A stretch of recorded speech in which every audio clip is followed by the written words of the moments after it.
remember that song. Okay, Yeah. so now how are you going to make the turtle soup? Okay, turtle soup. Now, you can do this with beef, or you can do this with wild turkey legs if you want. Oh, Okay. oh, This is a good all-around Soup? recipe for soup. But okay. it's best with the turtle. There's really nothing like it. I really like this recipe. Okay. This is called turtle soup chiffonade Florentine alla Normando e Butcherol. Okay, in This is English? in many cookbooks. Oh, okay, go ahead. Chiffonade Yeah. is kind of finely chopped. Florentine means spinach. Oh, And Normando is me, and Boucheray is my deceased cousin, Hank. oh, okay, okay. All right. You save the shell, and the meat.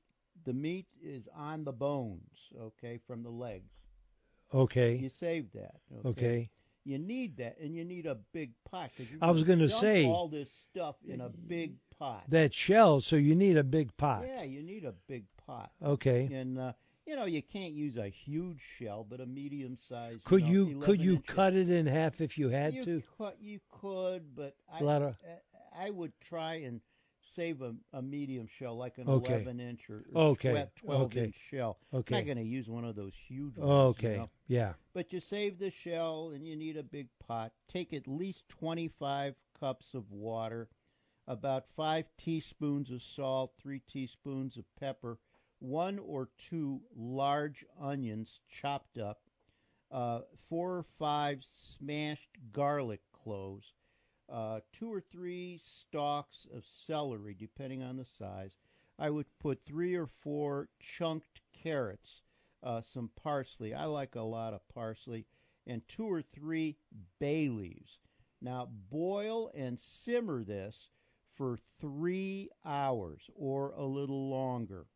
And I like to use, I got a gas stove, or if you want, you can do it outside. I can use, Propane? yeah, Okay. I got a propane stove outside, and I got that turkey fryer. I can do it on my turkey fryer.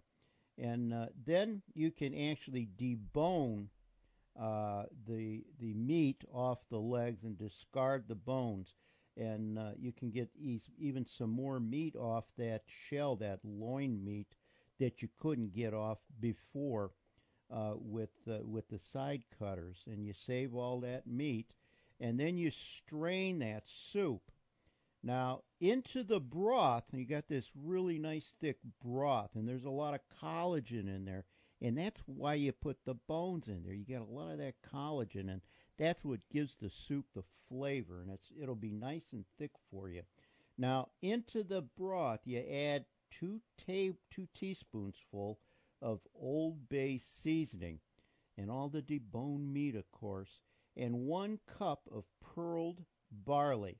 Now, not instant barley. You don't want to use instant barley. You'll screw it up. So pearled barley, 10 sliced carrots, 6 sliced celery stalks, again 1 onion, dice that onion up, and 1 can of garbanzo beans. Cook this for at least 60 minutes until the barley is done. Now, in the last 10 minutes, that's when you put your chopped spinach in. Okay. And then The you barley, That's what, oh boy. Yeah. And that's your turtle soup. Oh, okay. Mm-hmm. Interesting. Yeah, so it makes a considerable amount, 25 cups. Yeah, well, I brought you guys Yeah. some in, and Yeah. I had it, and Huh. it's one of the things that Mary Lou disdains. Oh, yeah. Wow. But everybody had turtle soup, Yeah. All my buddies. So your buddies are gone, so you don't do it anymore. So we huh? don't do. Nah, Yeah, it's a lot of. I don't even So, do a lot so of that's what I fishing wanted to ask. to do. Yeah. So when you went to catch them, Yeah. did you just go like fishing with a rod and? No. We'd have bank lines. We'd set up lines along the banks of these ponds. We had some And go buddies home? that had some nice ponds. Even Jason Samoski, he had a pond in his backyard. Yeah. We caught some turtles out of So his did pond. you set the lines and then come Then back? come back the next day. Oh, okay, Yeah. okay. And boy, it was fun. Oh, yeah. Even caught a. Now here's one. Caught a huge bass on a chicken gizzard. This Really? bass must have been 5 or 6 pounds. And some turtle came by and ate half that bass, but didn't eat the hook where the Yeah. you know. Yeah. It was funny. You know? Oh, my. Huh. And it was pretty productive. Very productive. So how many and then would you... then we'd put them in sacks. Yeah. You know, just a burlap sack. So what was the safe way to handle them? Well, you know, you'd have one guy on the line, Yeah. and one guy would grab him by the tail or by the back of the shell. There is no safe way to handle them. Yeah, I was going to That's say. the best. They can scratch you, and that head can whip around. You know, So grabbing them by the tail and holding them away, away from you want to hold them well away from your body. and is that Because pretty they can- safe? Yeah, That they can whip around. A big one though. Yeah. You know that head really sticks. I saw out. one. They were catching turtles when they were reaching up under the bank and grabbing them. Oh man. And Yeah. the guy came out. He's holding it next to his buddy, and he's holding it by the tail right next to his buddy, and the thing's snapping and stuff. And they're walking up to the truck, and he kicked him on the leg like it was the turtle. Yeah. But it was just Yeah. it scared the heck out of him. So that's safe because they go in head first? Is that why?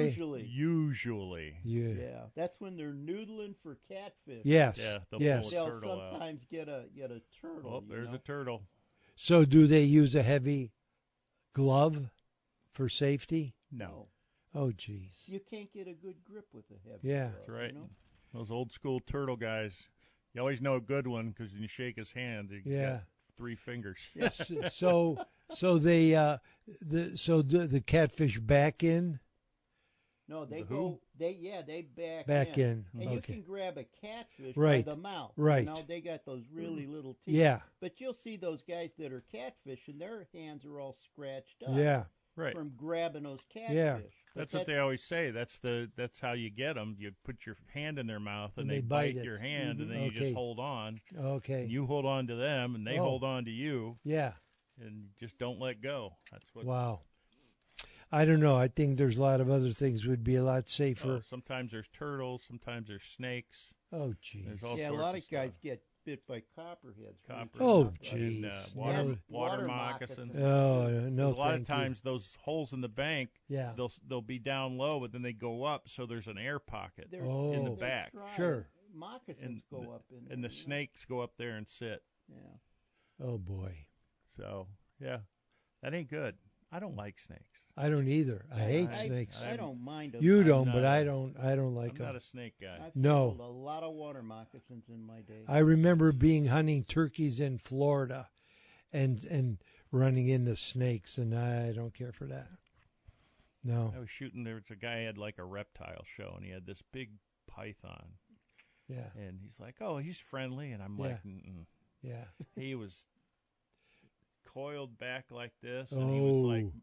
it wasn't a hiss. I can't. It sounded like he had like a cold or something, but he was just like, Yeah. but he was like, Oh, yeah. I'm like, Coiled. no. I remember once going to the Cleveland Zoo, and they laid one out, and they let you hold the head, and it was like with 2 hands.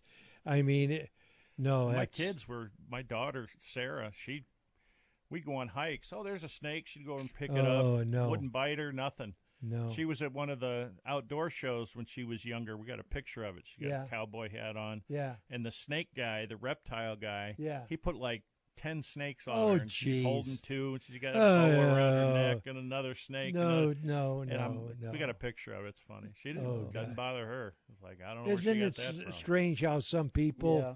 you know? I remember I was little and I used to go to southeastern Ohio. They used to have a lot of snakes down there, especially black snakes. Yeah. I must have been 6, 7 years old. Yeah. And I'm walking with my 2 uncles down this trail. We were going to go blackberry hunting, and all of a sudden I see this big black snake Yeah. skittle down the road, and Yeah. I took out after it, you know. Yeah. I can remember they're calling me, Normie, Yeah, get yeah. back here, get Yeah, back yeah, here. yeah. And I caught it, you know. Oh my God, these 2 guys. One was a big guy, Yeah. Uncle Bert. You know, he must have been 6'3", 6'4". He was so scared of that snake. Yeah. And here I'm just a little squirt Yeah. holding that snake, and this Oh, big guy gee. is just shaking in Yeah. his boots. You Oh know? my I think God. it's funny. I think that's my connection to the primate clan is when you see the chimpanzees that Yeah. see a Yeah. snake and Yeah. they're all Yeah. freaking out. Yeah. That's that. Yeah. You know, Yeah. Oh. they're all trying to get away from it. But It's black like, it's snakes me. usually won't bite you. You just said it. Usually. Usually. That's exactly right. Well, that usually Every is. snake bites me. No, thank I you. told you. We this. used to go. I had a buddy of mine. We grew up together. We'd go snake hunting, and he'd pick up snakes. No, nothing would bite him, and he'd hand them to me. As soon as you Oh. put it in my hand, they'd latch on to me, and I'm Really? just like I never just like got garter bitten by snakes. one, but I don't want to. garter snakes and milk Yeah. snakes. And he's like, "Oh, look, it's Yeah.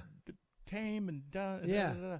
and oh man, They probably. I told you this story. I think I told this story on the radio about the snake in the 5th grade. I went to Ben Franklin High School, elementary school, and I found a snake in the garden gate Yeah. at lunchtime. And I took it up to the 5th grade room and put it in an aquarium. Yeah. And the top came off of the aquarium, and they evacuated the whole school.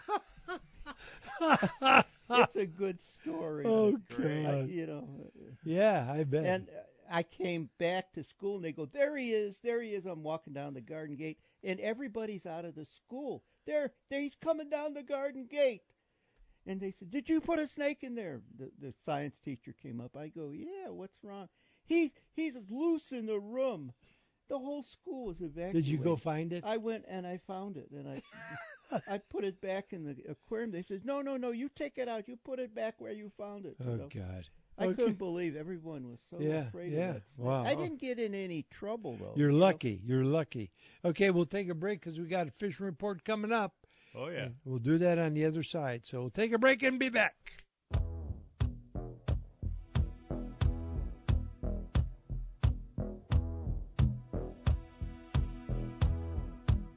Standing in the rain with his head hung low, couldn't get a ticket, it was a sold-out show. Heard the roar of the crowd.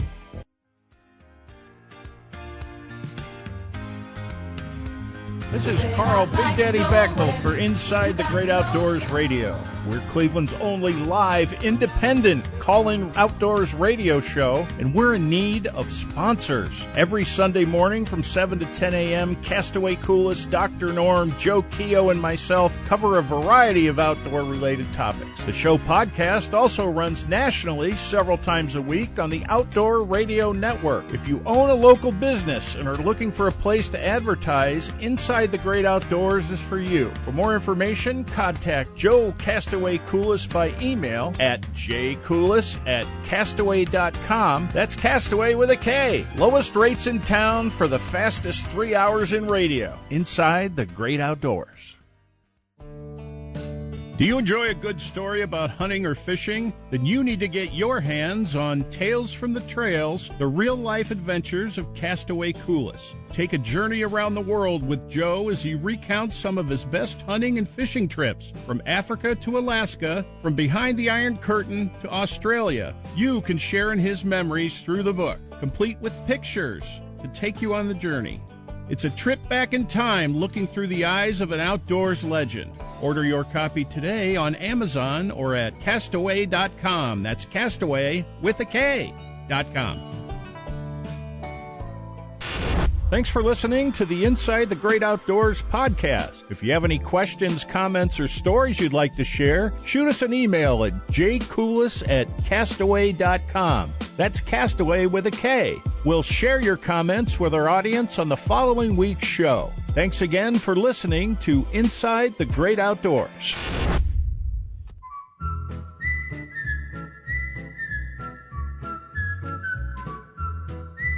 Welcome back. Okay, what kind of fishing report we We got? got a great fishing report. Okay. What, where, and why? Or how? There's been some rough weather though. The waves were kicking up. yeah, this with week, those and 3 people that big, drowned. Big waves. Yeah, A bunch of people got caught in the undertow. right. And then the gentleman that fell off the bridge Fell off at he was pier. fishing off the at Edgewater. Edgewater, yeah. And swept away by the currents. You got to watch those northeast winds. They'll when it gets really bumpy out there, they do get rip currents in the Great Lakes. Right. So don't think you can outswim it, because you won't. Right. You will not. It's obvious. Two young guys. Yep. They were in knee-high water and got swept out. So knocks your feet out from under you, a big wave, and it'll just pull you right out. Yeah. It's very sad, but it was a good week of fishing. It was, early in the week it was hot, and then that nice cool front came through and cooled everything off, and I know the nights were very comfortable this week. Yeah, and continuing. And it's going to be a whole nother week of nice cool temperatures, yes. which is also going to help the fishing. Oh. It's been tough on the inland lakes for the panfish, but the bass guys are doing really good at like Portage Lakes and Mosquito and Nimisila. They're catching them on topwaters. Topwater frogs, they're pulling those across the weed edges, and the bass are coming up and knocking them. So now will these temperatures help? With the cool off, yes. That'll Okay. help everything else get, because once the water temperatures start to drop a little bit, the fish get more active, because when it's okay. really hot, they get sluggish. Kind of like humans. So, Same thing. Okay. And but they're going to start moving in at night, especially, and start feeding up. So Because the best bait is times- coming in? Yeah, the best times to go are the early mornings and the evenings around sunset. And that was fun. Yesterday, I went to Greenwich, Ohio. They had a Cops and Bobbers event, which is the police department. They got a grant from. They got a couple of grants. They got one from the Division of Wildlife, Ohio Division of Wildlife. And Yeah.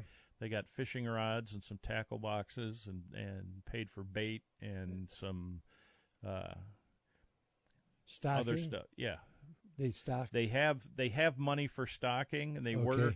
were going to do this Cops and Bobbers event in the spring, Yeah. but they had the weekend they planned it. There was a huge thunderstorm, and they had to cancel because it Okay. wasn't safe. Oh. Lots of rain, it's just nasty. So they canceled it, and they're going to do it in the fall. And they had the fish stocking. They waited. They were going to do it like Yeah. a couple weeks ago. Yeah. But the gentleman at the fish farm, Yeah. it was very nice of him, because they were, he got the grant, $6,000. I don't know how many thousands of dollars in fish he's going to put in there. Okay. But the gentleman who runs the fish farm said the water in the lake is too hot, and if we put the fish in, a lot of them are going to die.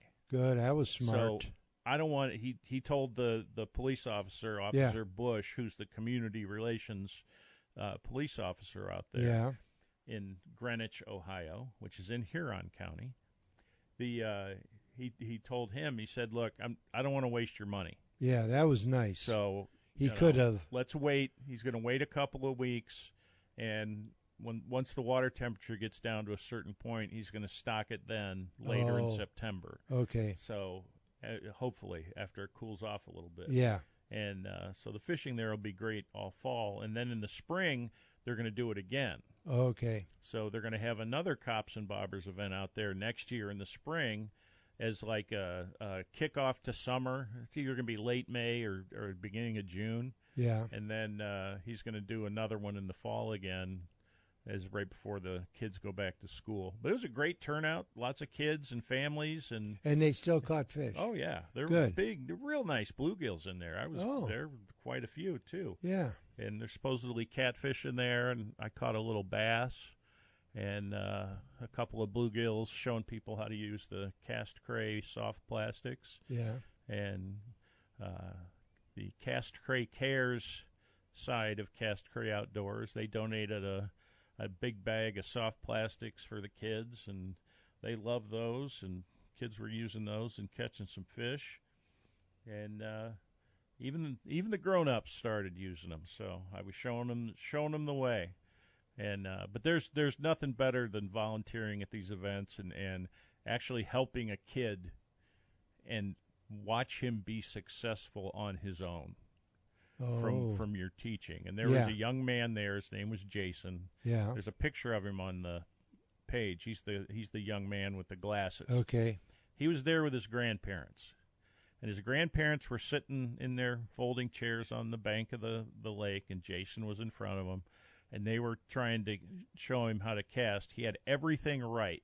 Yeah. He had the motion right. He was doing everything right. Yeah. Except for one thing. Release. The release of the button. It was a closed-faced reel like a Zebco. Yeah. And he was letting the button go too soon. Oh. So the bait never got out. It never got out far enough. It would hit either behind him or right on the shore in the weeds. So how did they get that straightened out? I helped him out. His grandparents were his grandmother, God bless her. She was trying to help him so much. He's like, she kept telling him, Jason, don't let go of the button so soon. Jason, don't let go. Yeah. And he was getting so frustrated. So how did you correct it for him? I went up and I showed him, and I told him, you're doing everything right. Yeah. And I said, here's what you want to do. Instead of going straight over your head like this, where you can't see where your rod is to let the button go sideways. Okay. And right along the bank, if you hold the rod right here. Oh. And once it crosses that line of the bank, that's where you let it go. And it'll go straight out there 15 yards. Okay. And he sat there, and he tried it once, and it went down again. Yeah. I said, you're letting it go too soon. Just hold on a little longer. Just once it crosses the line of the bank. Yeah. And he went back and forth a few times, like practicing without letting go. And then, like the third time, he went, pew, and it went out like 15 yards. Wow. And he was like, I did it. See? And then we're sitting there, and he clicks the reel, and his bobber just goes, whoosh. And I'm like, reel, pull. And he's pulling and reeling, and he caught a really nice bluegill, and he was just coming out of his skin. He was so happy. Yeah. I caught a fish. I did it by myself. See? And that's the best. Oh, yeah. That's the best feeling to help somebody like that. Yes. And that's why I was interested in give him that confidence. How did you get him across the thing? Give him that confidence. Yeah. To do it himself, and then he does it and is successful. Yeah. Then he can replicate it. And then it's like, just repeat what you did. It's all about practice. But that's interesting. Not going to happen. Like when we helped Joe with the English language. Exactly. I knew that was coming. This is and this is the same thing we have to do with the cooking. Yes. We've you've now, come a long now way. Hold the Joe. spatula. Oh yeah, I turn that heat down right away. Sometimes I forget. Turn the heat down. He's using a little bit of garlic. Yes, he is. And a little. He's cut down on all the sweets. All the sugar. Oh, yeah. And the he salt. He doesn't cook kielbasa and honey anymore. Well. Right. Yeah. But what I did learn about honey, I know this is cook related. So my buddy grows cantaloupes. Mm-hmm. I always thought cantaloupes. You don't put honey on cantaloupe, do you? Yeah. Wait a minute. So my buddy says, okay, so he cuts it up for me and cuts me a piece, and he said, some taste sweet and some don't, but you don't know. So he cut me up one. He says, this needs some sugar or honey. So later in the day, I cut some. No wonder he's your friend. So I put some honey on it. Ooh, no, way too soon. So I was going to throw it away or give it to the chickens. I said, I can't do that. So I took it and I put it in the refrigerator. Yeah. Okay. I had it the next day. It absorbed the honey, and it was sweet. But putting fresh honey on it, no way. It was just way too sweet. You know, it's a good thing your friend doesn't make cheese. Why? Because you'd ask him to cut the cheese, and it's not good. Oh, gosh. But yeah, but just letting it killing me, sit and Smalls. absorbing it was good. But it wasn't very sweet. He says, you don't know. One might be sweet and the next one not. But it was good with the honey in it. But it had to sit. And it disappeared because in the bottom of the bowl was juice. Wasn't any honey. But so I did put it on that because of his recommendations. But it had to sit. Mm-hmm. Nut and honey. Yeah, nut and honey. Mm-hmm. But was that a candy? Nut and honey? Just put some honey on it. Yeah. That's what he said. That's his recommendation. Oh. Put some honey on it. Yeah. But that's good that that's what yeah. I was interested. How did you teach him? What did you physically tell him to do to learn it? And that sometimes, parents and grandparents, they're saying the same thing over and over and over again, and work. Kids get frustrated because like, come on, I'm telling you, because it don't work. Right. And they're going to listen to a stranger before they listen to their parents. Mm-hmm. And you got to let them do it. And if they keep making mistakes, you still have to encourage them and tell them something good that they're doing, not just the bad thing. Yeah. And that's the other thing with kids. Their attention spans are minuscule. Yeah. They're even shorter than Joe's. And boy. They're gonna put the fishing rod down and run around and chase butterflies and or whatever. Interrupt you. Yeah. Absolutely. But just when you take kids fishing, you have to expect that. You have to expect they're not going to be interested. They're not a in teenager that you can just talk to. And if they're doing that and everything else, you cast out and hook a fish and let them reel it in, so they get the feeling and stuff like that, and then they'll get more interested. And then they'll keep wanting to do it again. Right. Otherwise, they'll lose interest and they'll forget it. But go do something else. But after that, I went to 2 different places. Like I said earlier, the Willard Reservoir and the one of the Bellevue reservoirs. And Bellevue was pretty good. I got some nice bluegills, a couple smallmouth. And I was talking to a gentleman who was there catching bluegills and stuff. He was catching some big ones too. But there were people walleye fishing and smallmouth fishing. And I had something, we got to go take a break. But I had something break my line with the rocket bobber on it. I saw my rocket bobber because the water in these reservoirs is clear. And they're deep. That's their drinking water yes. supply. And I was watching the rocket bobber just go down further and further and further. And did it ever come back up? Nope. Oh. So I don't know what I had. It was either a big smallie or catfish. That's what I was thinking. Wow. But yeah, it was fun. Well, we'll take a break, storytelling time, and then we're in the home stretch. Going? Russia. Go back to Russia. Go back with that girl in Russia. No, this will be rendezvous. This will be back up in the mountains. So. Mountains. Girl of the mountain. This is the international incident of the pulling finger. Actually, it is. It is. That was where same guys. Same guys. Okay, we'll take a break. We'll be back.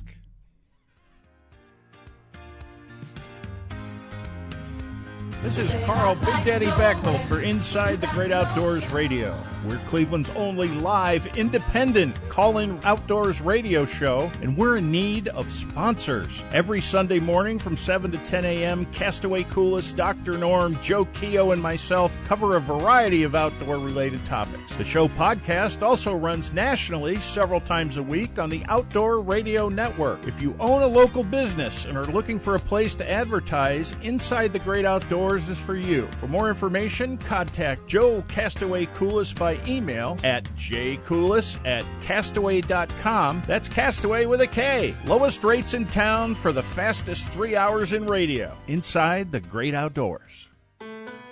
Whether you're a novice or a well-seasoned angler, if you want that extra edge in catching more fish, you want one of the many species of Kodiak scent. Made from real bait fish, Kodiak fishing scents are made from pure freeze-dried bait. Freeze-drying enhances the scent considerably, making it the most potent fishing scent available to the fishermen today. It comes in many flavors, including shad, crayfish, salmon egg, and the most popular, minnow. Add the paste to your lures, it really sticks. And when a fish hits, it doesn't let go. And if you use tube jigs, try the tube injector. This handy syringe is made especially to be inserted into a tube jig. Kodiak fishing scents are now available online at castaway.com. That's castaway with a K.com. If you want to catch fish, you want Kodiak from Coolest. Do you enjoy a good story about hunting or fishing? Then you need to get your hands on Tales from the Trails, the real-life adventures of Castaway Coolest. Take a journey around the world with Joe as he recounts some of his best hunting and fishing trips, from Africa to Alaska, from behind the Iron Curtain to Australia. You can share in his memories through the book, complete with pictures to take you on the journey. It's a trip back in time looking through the eyes of an outdoors legend. Order your copy today on Amazon or at castaway.com. That's castaway with a K.com. Thanks for listening to the Inside the Great Outdoors podcast. If you have any questions, comments, or stories you'd like to share, shoot us an email at jcoulis@castaway.com. That's Castaway with a K. We'll share your comments with our audience on the following week's show. Thanks again for listening to Inside the Great Outdoors.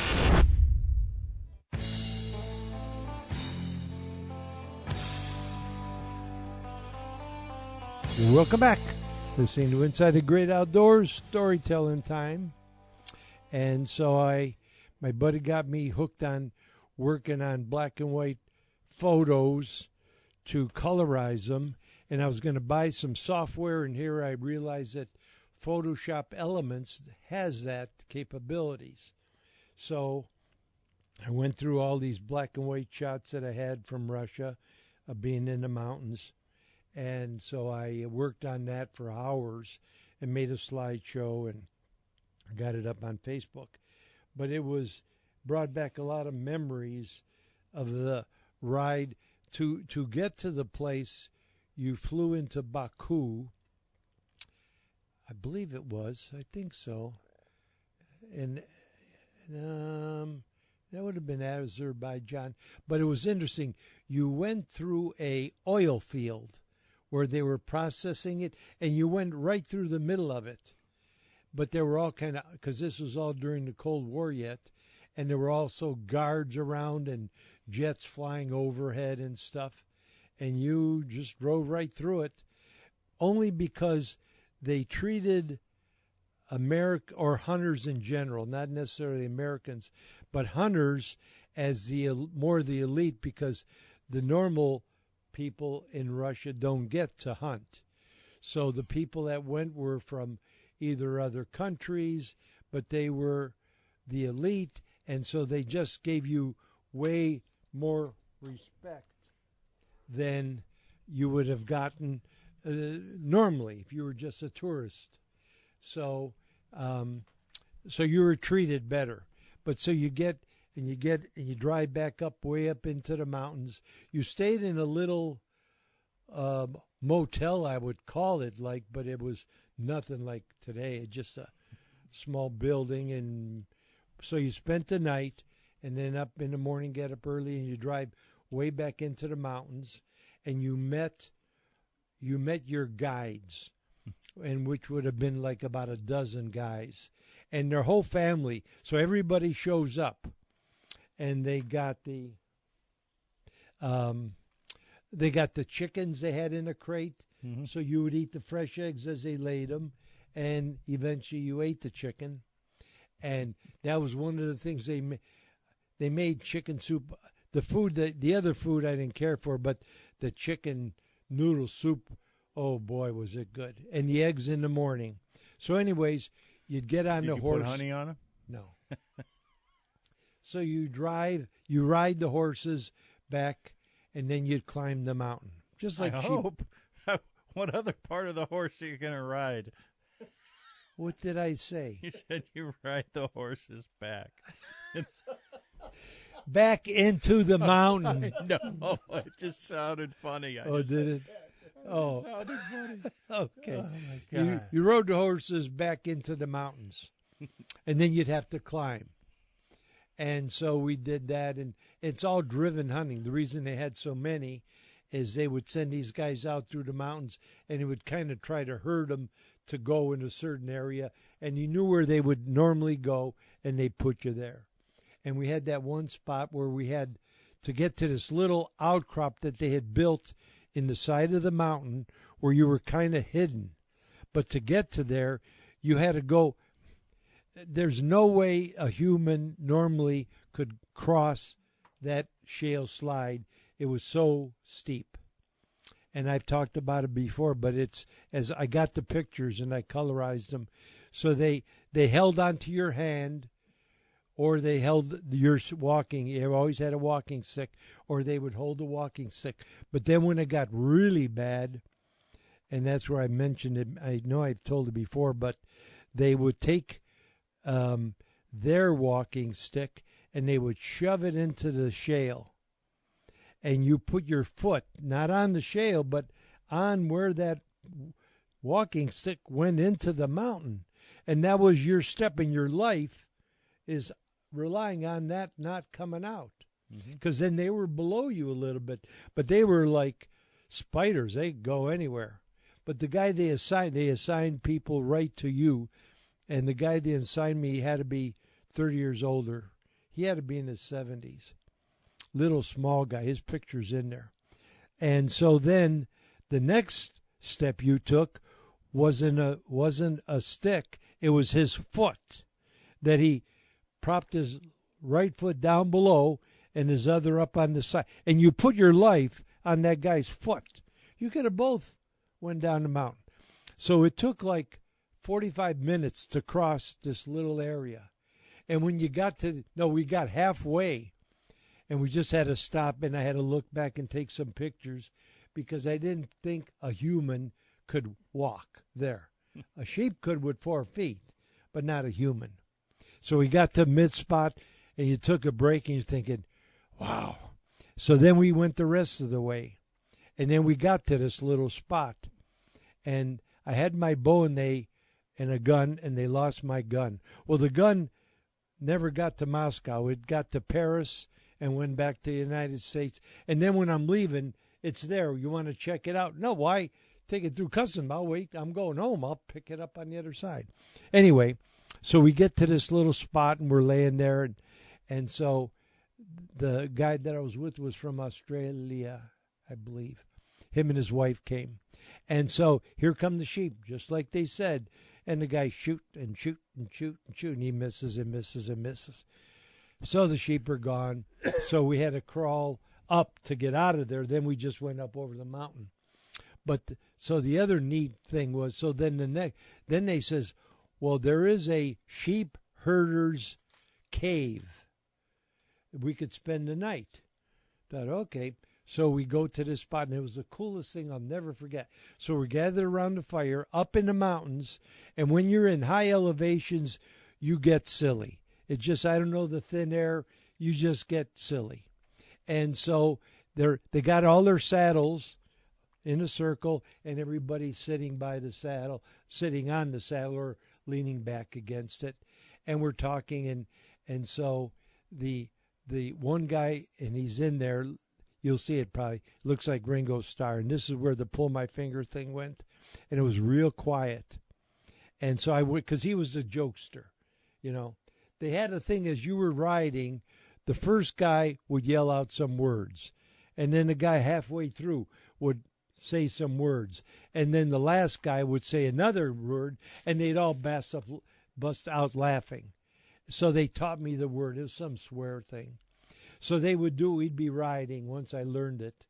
And so the one guy would go and the next guy, and then I would yell it. And they laughed so hard. So they just, you know, if somebody would, in our language, swears, it has some, because it sounds different and it's funny. But probably had something to do with Joe, you know. Yeah, who knows? But the thing of it is, we could not speak, and we almost conversed by hand gestures, by things. It's amazing how you can relate without talking. And we had so much fun. And then the one guy, he had these, they called them worry beads. It was like 4 little stones, and he sat there all the time and constantly massage, I guess, from bead to bead to bead. And he was very quiet, secluded, and I took his thing away from him, and he was all like, and I would throw it up in the air, and the guy would catch it, and they'd throw it so high, and I was catching it, and this was sheer luck. So he throws it up, and I turn around and catch it behind my back. I don't know how I could do that. Hey, just roared and laughed. So much fun, you know, that you could do that with. And eventually I shot a sheep, and it was a world record, and that was the whole gist of this. But then there were people, they have to make this pilgrimage to like their ruler of this area where they lived. and they had to go up to where they buried them, way up in the mountain, and it was dangerous.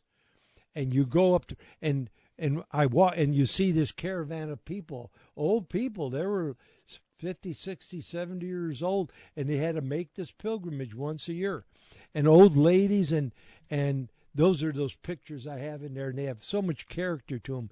But we're up on the edge of this thing, and you look into the not in the mountainside, but on the safe side, you see a hole that would drop thousands of feet and come out like a chute. So you had to walk these narrow things, and you want to take it in, but you got to watch where you're walking.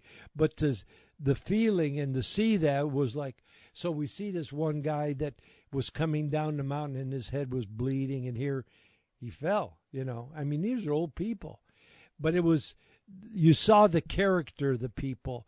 And again, you couldn't talk, but you conversed and waved and smiled, and that part of it. But staying in that, living in that sheep herder's hut, it was pure dust. So we're in there to sleep. So when anybody walked, you coughed and coughed, but you were up. So you're already in the mountains. So as soon as it's daylight, you're out. They made some food, and off you go. And that's when I was able to shoot the sheep. Did they have the fires in the huts? Yeah, they had no. But what they did bring was a semaphore. And a semaphore is a pot with a big stack, but it boils the water so fast. There's something about a semaphore that they use to make the water, to heat it for tea and stuff. And it was, and you saw those, but it's a special design of some, I don't remember how or why, the physics of it, but it must have been a quick way of boiling water. But just all those things, and working on the video, on the slideshow, brought back all these memories. And then in the main camp, the head guy that ran the place, he didn't go, he stayed there, and they would be playing different card games or dice or stuff for entertainment.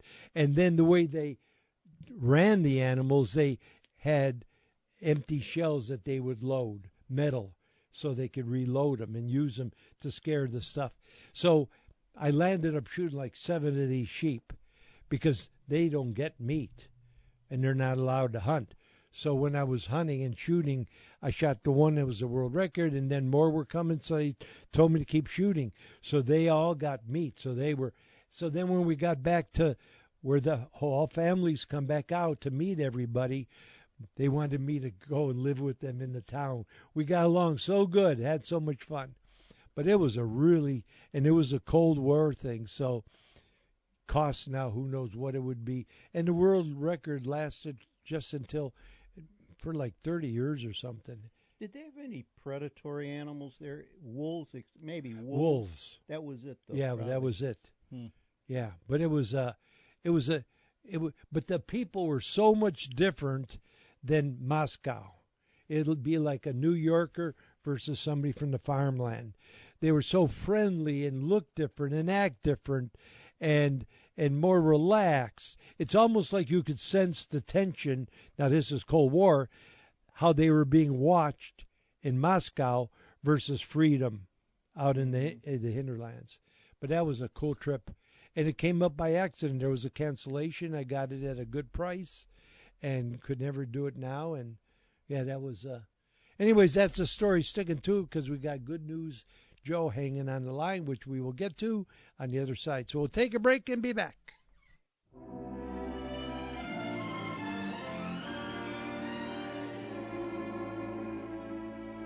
From Russia with love, I fly to you, much wiser since my goodbye to you. No matter what species of fish you target, Kodiak Scents has great products that will help you catch more fish. One of those is Kodiak Candy, specifically designed to attract any species you fish for.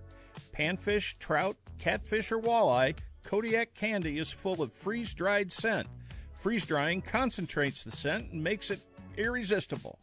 Kodiak candy even works on saltwater fish. Easy to put on the hook, this candy will get the fish's attention and trigger more bites. To order your Kodiak candy or any of the line of Kodiak scent products, head to www.castaway.com.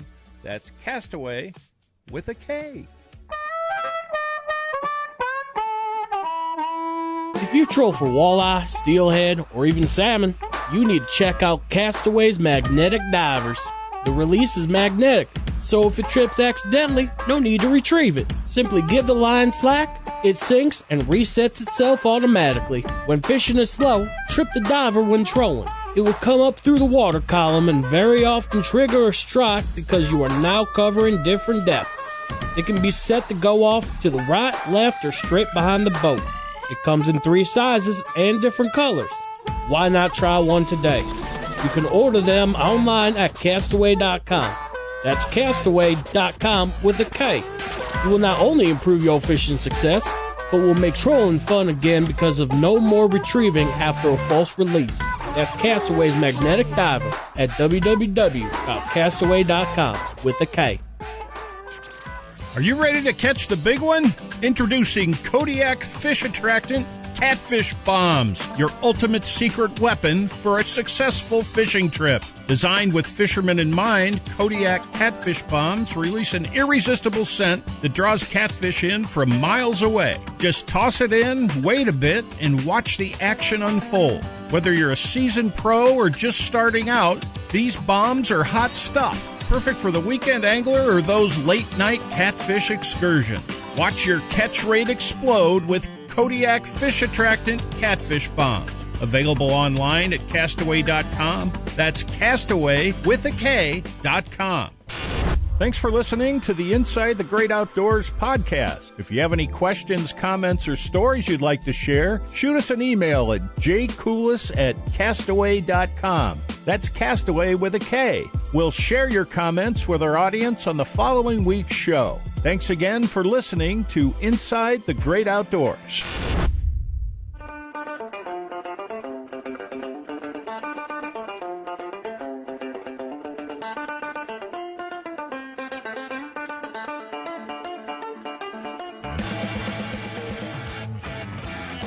Welcome back.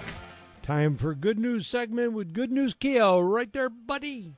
That's right. That's right.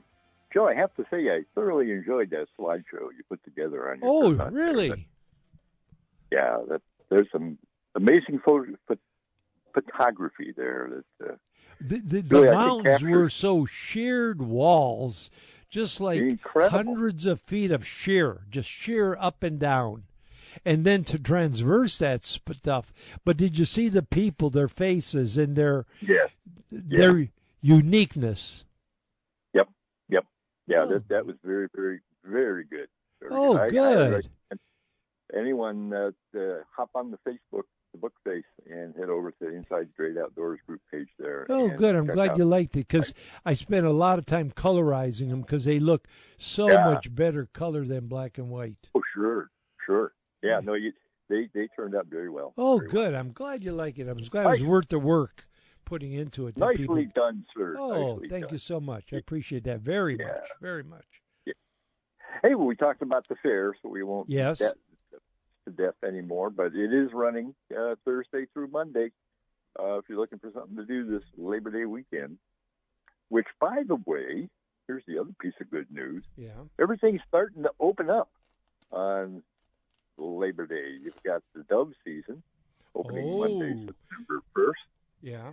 You've got squirrel season opening September 6th, along with local goose and teal on September 6th. That runs for 8 days, so you can lay out in the corn. Well, there won't be much in the way of corn stubble probably, but if you can find... No. But, that's one of the problems with the early goose season is attracting them because, they kind of have their own areas that they just like to hang out in. Yeah.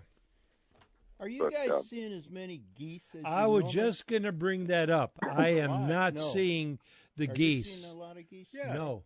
Are you? Oh yeah, I am. We're Really? down around Nemasil and Portage Lakes, and Well, not I saw up a here. few out west. I saw a few yesterday out at around Willard and Bellevue, and there were a See, few. I'm not up here. And No, I'm not seeing. no, as many not the like we in normally Lorraine do. County. Maybe they're not here yet. No, but these should be locals. Well, Yeah. these are for the locals. yeah, that's why the season is the. We've got, now that you mention it, I mean, I see a few, but not like Not like normally. No. This cold spring might have some bearing on that. I don't know if it's that Yep, or might the have. bird flu. Yeah. Could be. Oh, Yeah. what about that? Yeah, that's entirely possible. Yeah. Hey, also, Hr.3 opened September 27th already, for crying out loud. Yeah. And then Wild Turkey opens October 1st. Whoa, that's early. Runs through the 26th, and it's one Wild Turkey. So, what are the dates of it again? Beginning and opening? Opening and closing? Opens October 1st and runs most of the month. It closes on the 26th. Of October. Okay. Yeah. Yeah. Mm-hmm. So, one Wild Turkey, either sex. Yeah, and I'm seeing some around, so maybe. It's kind of controversial. They were pushing for just the gobbler only, but the fall season, either one. Yeah. I would probably pass on it. I'm going to try and get out for at least a couple times for turkey this fall. Good. And, I think I'll probably pass on a hen if I get the opportunity. I don't know. Yeah. It depends on how much time you got left, availability to go again, and what it's like, and what you're seeing. Because it's a different kind of hunt. It's not like listen to the gobbler and you call them in, and it's not the mating season, so it's a whole different thing. It's more like just hunting deer or squirrels, sitting in. It is. It's more like just intercepting them as moving from point A to point B. And it's and calling it in. Requires a bit of scouting. Yeah. Find out where they're roosting and stuff like that. Right, and if you could get to where they roost, and then set up there and get them when they come out of the roost, that's your best chance. But calling spring squirrel hunting tactics in the fall. Yep. And let's see what else we got. Oh, I put a link to the Wild Ohio podcast. Yeah, I saw that. I was unaware of that, and I kind of flipped through some of the topics that they covered there. And I'm going to have to start tuning in when I'm tinkering in the shop in the basement and stuff like that. Yeah. Or when I'm, it looks pretty interesting. Yeah. So you can either go to, again, the Inside the Great Outdoor Facebook page and hit the link there, or just go to Wild Ohio Podcast. They call it Buzzsprout. But just Google Wild Ohio Podcast and it'll come right up. Good. So there we have it. That's about all the good news I had this week. Okay, how about culture? I do. This comes from a fellow by the name of John Maxwell, and I did not know who that was, so I looked him up. Yeah. He's an author, and he specializes in writing about leadership and things like that. And he puts on, seminars, so forth about leadership. But he wrote, and this is in this because I had to find something about squirrels.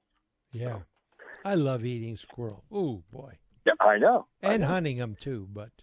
It's a lot of fun. Yes. And tasty. Yes. Anyway, he wrote that the highway of life is filled with flat squirrels that could not make a decision. Back and forth, yeah. I know. Isn't that true? Yes. Yeah. Which way should I go? Right. Right under the tire. Yeah.